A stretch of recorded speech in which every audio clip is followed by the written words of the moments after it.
Good evening. This is CTV News for Wednesday, August 20th. I'm Rochelle Metzger. And I'm Patricia Vallone. Thank you for joining us tonight.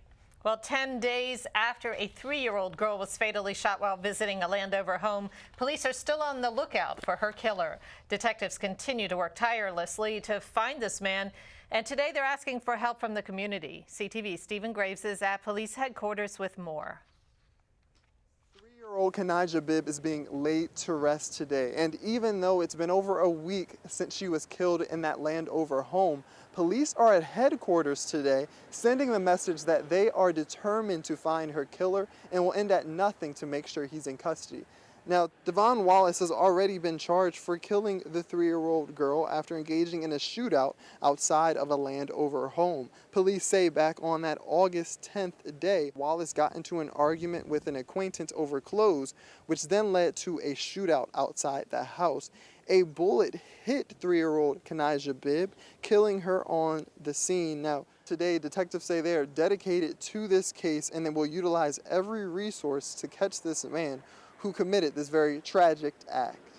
We are coordinating with members of our homicide unit and our fugitive group to apprehend Mr. Wallace. We encourage and we seek the assistance of the community at large to bring this matter to an end. And those persons that are offering Mr. Wallace a place to sleep, monies to flee, a ride to leave the area, you will be subjected as appropriate to criminal charges where the elements of those crimes are met. Detectives believe Wallace is still in this general area. They're also reminding any family or friends that may be holding Wallace, they can also be criminally charged as well. A $25,000 reward is being offered to anyone who has information leading to an arrest. In Palmer Park, Stephen Graves, CTV News. Anyone with information on this case is asked to call Crime Solvers at 1-866-411-TIPS. The president is condemning the terrorist beheading of an American journalist one day after video of the killing surfaces. During remarks from Martha's Vineyard this afternoon, President Obama called the execution of James Foley appalling. Obama says the United States will do what's necessary to protect its people and values against ISIS and other terror groups. He also says the U.S. will confront hateful terrorism and replace it with a sense of hope and security. The United States of America will continue to do what we must do to protect our people. We will be vigilant and we will be relentless. When people harm Americans anywhere, we do what's necessary to see that justice is done, and we act against ISIL, standing alongside others. During his brief remarks, Obama remained vague about specific actions the U.S. will take against ISIS, but made clear that America would not be acting alone. Well, more now on that gruesome video that shows American photojournalist James Foley beheaded by the militant group ISIS. Foley was kidnapped in Syria almost 2 years ago. A video titled "A Message to America" was posted on social media sites Tuesday, suggesting the execution was an act of revenge for U.S. airstrikes against the group in Iraq.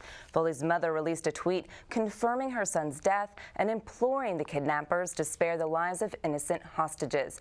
The Council on Islamic Relations released a statement condemning the act, stating it is a violation of Islamic beliefs. Foley was a conflict reporter covering the brutalities against civilians in Syria. Several pedestrians have died after being struck at a busy intersection on Route 1. Now the Safety Highway Administration is implementing some measures in hope that no more lives are lost. CTV's Nora Tagore has more. First they lowered the speed limits and now they're building a fence, and here's how it's going to go down. The orange cones right behind me, those are going to be turned into a fence, forcing potential jaywalkers to find the nearest sidewalk to cross the road instead of just crossing through the busy road like we see a woman about to do right now. The fence will be placed between Knox Road and Hartwick Road. It'll be completed by early September, but during the installation, crews are permitted to close a single lane in both directions of Route 1, weekdays between 9 a.m. and 3 p.m. I see a lot of people jaywalking, particularly like when I leave here at work. So, that fence is going to prevent, and it's going to help a lot. If you're here late at night, you'll see people walking across all the time and just not even looking. The Safety Highway Administration is also working on a pedestrian-activated signal that'll stop traffic in all directions on the intersection between Route 1 and Hartwick Road. In College Park, for CTV News, I'm Noor Tagori. And last month, the SHA lowered the speed limit on Route 1 from 30 miles per hour to 25. Well, as school begins next week, it's important that motorists are cautious on the roads.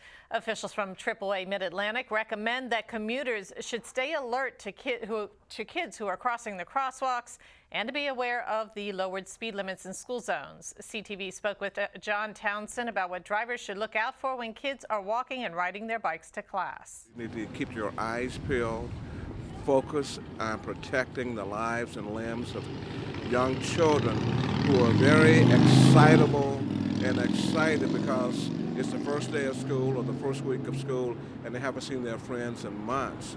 So you can just imagine the joy they have, but that joy can easily turn into tragedy if we as drivers don't remain vigilant when they return to school. And travelers should expect delays next week as county children return to school on Tuesday. And you are watching CTV News. I'm Patricia Valone. And I'm Rochelle Metzger. Stay